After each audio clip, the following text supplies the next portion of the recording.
entre os tomos de ficção e mistério. Um grimório ergue-se um vasto império.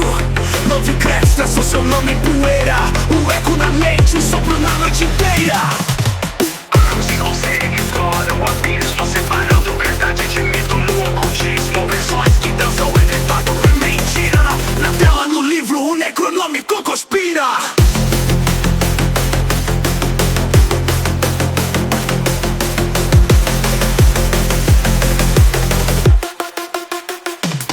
Um símbolo de poder. E aí, pessoal? Preparados para mais um mergulho profundo? Hoje a gente vai se aventurar num dos livros mais misteriosos e sinistros de todos os tempos, o Necronomicon. É isso aí. Preparem-se, porque a gente vai desvendar os segredos e as controvérsias por trás desse livro lendário. Aposto que você já ouviu falar do Necronomicon em algum lugar, né? Filmes, jogos, livros.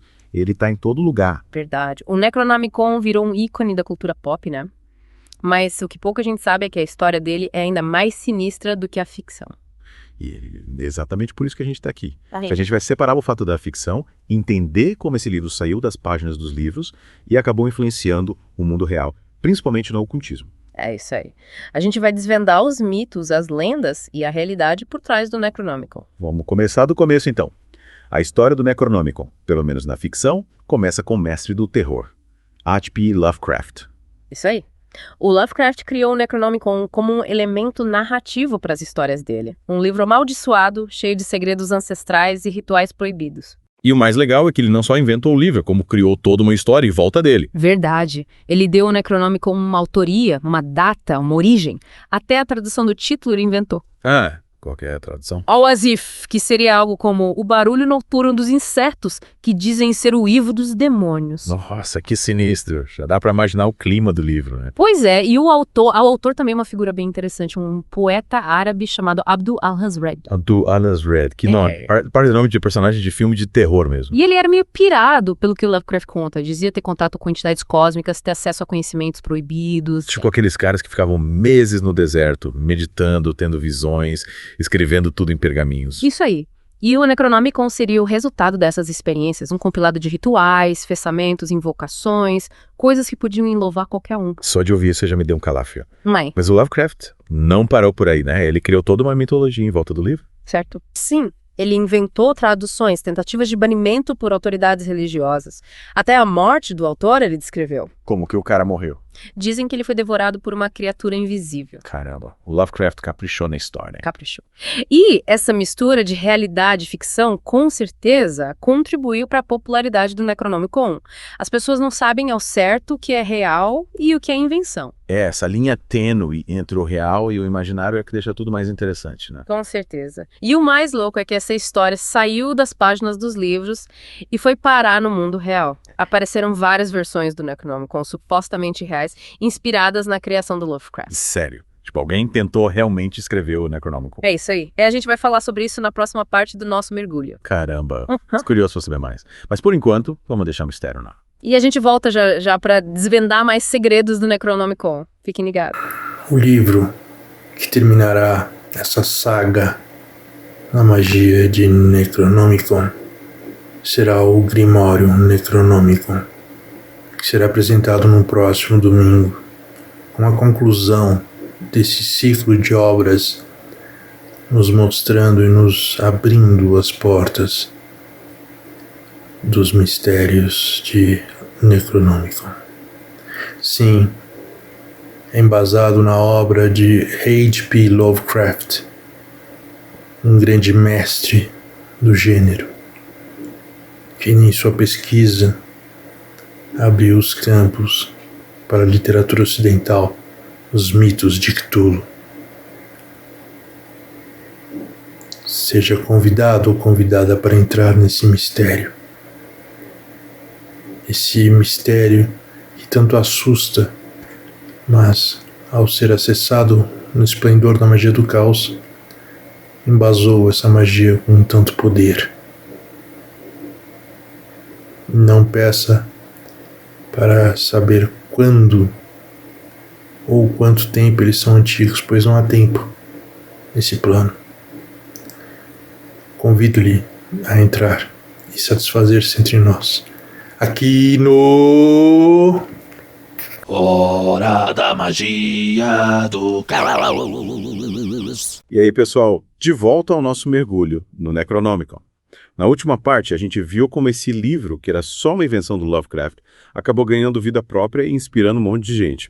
A história do Necronomicon é cheia de mistérios e controvérsias, né? A gente viu que ele surgiu como um elemento narrativo nas histórias de terror do Lovecraft, mas aí a coisa tomou um rumo que ninguém esperava. O livro saiu das páginas da ficção e foi parar no mundo real.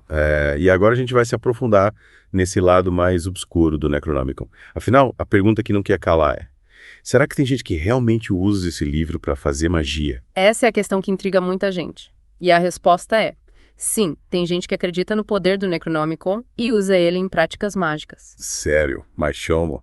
O livro é cheio de histórias e rituais bizarros. Será que eles levam isso a sério? É aí que a gente entra num terreno delicado.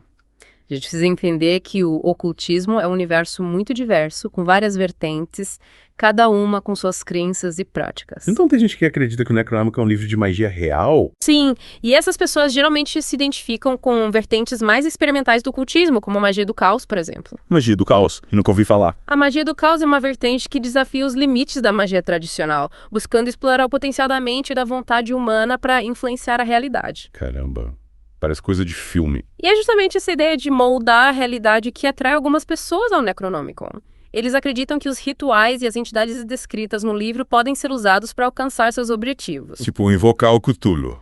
Algumas pessoas acreditam que, através de rituais específicos, é possível contatar entidades Lovecraftianas e obter conhecimento, o poder delas. Mas, peraí, essas entidades não são só invenções do Lovecraft.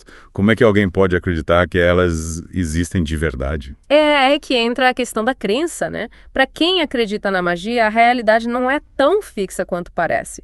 Eles acreditam que, através da força da mente e da vontade, é possível influenciar o mundo ao nosso redor.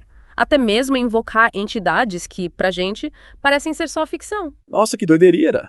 Então, na visão deles, o Necronomicon seria tipo um anual de instruções para invocar essas entidades. É mais ou menos por aí. O livro é visto como uma fonte de conhecimento oculto, que precisa ser decifrado e usado com cuidado. Mas, e aí, qual o limite entre a crença e o perigo? Será que não é arriscado ficar mexendo com essas coisas? Com certeza, a gente precisa ter muito cuidado ao lidar com qualquer tipo de prática mágica, principalmente aquelas que envolvem o Necronomicon. Afinal, estamos falando de um livro que lida com forças que estão além da nossa compreensão e que podem ser perigosas se usadas de forma irresponsável. Eu lembrei daquele caso do adolescente que a gente comentou na última parte. Ele se envolveu com um grupo que usava o Necronomicon e acabou cometendo crimes. Esse caso mostra que a gente precisa ter um olhar crítico sobre o Necronomicon e seu uso no ocultismo. Afinal, estamos lidando com um livro que, apesar de ter nascido da ficção, acabou influenciando práticas mágicas no mundo real. E como qualquer ferramenta poderosa, ele exige conhecimento, discernimento e, principalmente, responsabilidade. É isso aí. A gente não pode se deixar levar pela curiosidade ou pelo desejo de poder sem antes entender os riscos e as implicações das nossas ações. Falando em riscos, a gente viu que o Necronomicon é associado a várias vertentes do ocultismo, né? Tem a magia do caos, os cultos Lovecraftianos. E tem também a galera que tenta conectar o Necronomicon com sistemas mágicos mais tradicionais, tipo a Cabala. Cabala, o que é isso? A Cabala é um sistema místico judaico que busca desvendar os segredos da criação. É bem complexo, mas, em resumo, ela se baseia na ideia de que a realidade é composta por diferentes níveis de existência que estão interligados por uma série de emanações divinas. Caramba, parece complicado. E como é que o Necronomicon entra nisso? Bom, tem gente que acredita que as entidades Lovecraftianas, como o Cthulhu, por exemplo, podem ser encaixadas nesse esquema da Cabala. Sério. Mas o Cthulhu é uma criatura gigante, com tentáculos e tudo mais. Como é que ele pode ter a ver com um sistema místico tão antigo? É aí que entra a interpretação, né? Alguns ocultistas acreditam que o Cthulhu e outras entidades Lovecraftianas representam forças primordiais que existem desde o início dos tempos. E que essas forças podem ser acessadas através de rituais e práticas específicas. Entendi. Então eles meio que adaptam o Necronomicon como a sua própria visão de mundo. Exatamente. O Necronomicon acaba funcionando como um ponto de partida, uma fonte de inspiração para diversas práticas mágicas. E o que explica essa atração toda pelo Necronomicon? Por que ele continua tão popular, mesmo sabendo que é uma invenção? Acho que o Necronomicon mexe com o nosso imaginário, com nossa curiosidade pelo desconhecido, com o nosso fascínio pelo proibido. Ele nos leva questionar os limites da realidade, a explorar o lado mais obscuro da nossa mente. É como se ele abrisse uma porta para um mundo novo, cheio de possibilidades e perigos. Exatamente. E essa mistura de fascínio e medo é o que torna o Necronomicon tão cativante. O Necronomicon é um livro que não deixa ninguém indiferente. Ou você ama ou você odeia. E no fim das contas, essa é a grande magia do Necronomicon. Nos fazer pensar, nos fazer questionar, nos fazer buscar por respostas, mesmo que elas estejam escondidas nas profundezas da nossa própria mente. Erosa. Então, pessoal, eu tenho insistido muito com o Necronomicon, porque ele é muito importante para a magia do caos. É necessário eu abordar todos esses livros, pois é a porta de entrada dentro da linha da magia do caos. Muitas pessoas dentro da magia do caos mesmo não usam essa linha de atividades. Tudo bem, faz parte, mas o princípio da magia do caos tinha uma relação muito grande com isso. Então é necessário eu expor todos esses temas. Eu tentei fazer a abordagem mais completa possível. No entanto, acredito que ainda faltam alguns títulos, como esse que está demonstrado para vocês. No entanto, o conteúdo desse Necronomicon Spellbook já está no Grimório Necronomicon, que vai ser apresentado finalmente nesse domingo. Então, fiquem calmos, vai acabar e em breve teriam novos. A partir da segunda-feira que vem já terá novas linhas de atividades intensos e atrativos a outras linhas de atividade que podem ou não ser praticados dentro da magia do caos. É isso aí. Abraço, pessoal. Quanta coisa a gente já descobriu sobre o Necronomicon, né? Da ficção do Lovecraft até os rituais reais passando pelo cinema. Mas tem uma coisa que ainda me intriga. Qual? Por que esse livro, mesmo sendo uma invenção, mesmo tendo versões falsas, mesmo com todo esse lado obscuro, por que ele continua fascinando tanta gente? Qual o segredo de Necronomicon? Boa pergunta. Acho que no fundo o Necronomicon é um espelho da nossa própria natureza humana, sabe? Espelho? Como assim? Ele reflete os nossos medos, a nossa curiosidade pelo desconhecido, essa busca eterna por poder e conhecimento que a gente carrega lá no fundo da alma. Faz sentido. Necronomicon com essas histórias de mortos cósmicos, rituais proibidos, segredos ancestrais, ele mexe com a gente num nível bem primitivo, né? Ele desperta o nosso medo do que a gente não conhece, a vontade de desvendar mistérios, de transcender os limites da realidade. E essa busca por poder, por conhecimento, pode ser perigosa, né? A gente viu isso nos casos que a gente discutiu. Com certeza. O Necronomicon é como uma ferramenta poderosa. Pode ser usado para construir ou para destruir. Depende de quem está usando e para quê. Lembrei daquele caso do adolescente.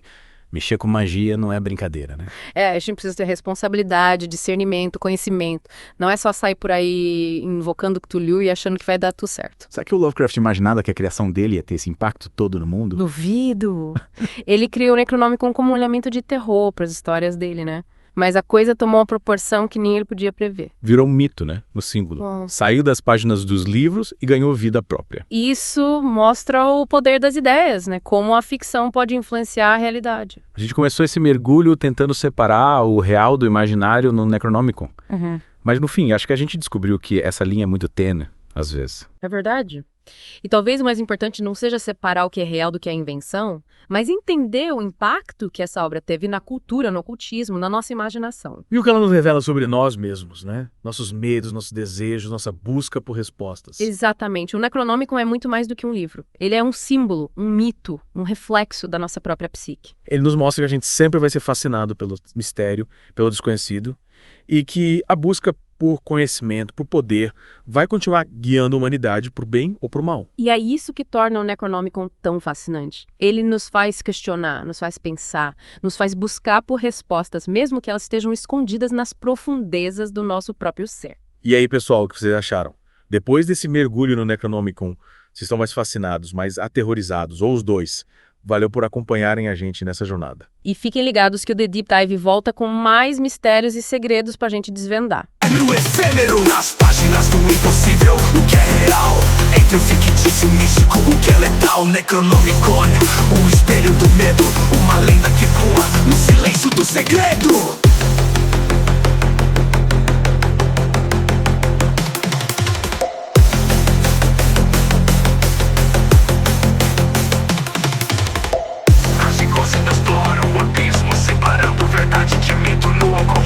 Versões que dançam entre fato e